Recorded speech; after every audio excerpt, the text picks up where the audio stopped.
Vaovao fanatanjahantena kosa ro tanterahana amin'ny alalan'ny lalao famaranana ho an'ny sokajy junior ny fiafaranany taopilalaovana 7-12 eo anivon'ny section Antananarivo renivohitra. Araka izany dia atolotry ny section Mamaimpoana ho an'ny pakafi ny lalao rehetra eny amin'ny kianjana Anosizato. Fana lehibe ny section Antananarivo renivohitra tarihany andrena malala akon'olonela manao fanambarana ofisialy aminareo amin'ny farana rapitso ny fifanitsanana eo amin'ny squad cadet dia miditra amin'ny herinandro ambony ny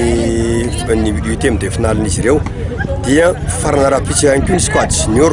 izay eo ny Besarety sy Aglaviera atao eny Anosizato. Ny zava-dehibe amin'ny isoranay sy ampitainay amin'ny olona pity lavalava dia tsy asiana fidirana mihitsy eo rapitso mba hahatonga ny olona marobe ary atsona hatonga marobe fa mahafinaritra ny bola manomboka maraina parivandro manomboka amin'ny reo ny finale junior fa manomboka maraina amin'ny bola manomboka maraina amin'ny bola zay ionan'ny cadet maromaro zay match fitonga amby izy io dia ny fambalina le match finale junior zay iona Besarety sy Aglaviera io Benandranomahery.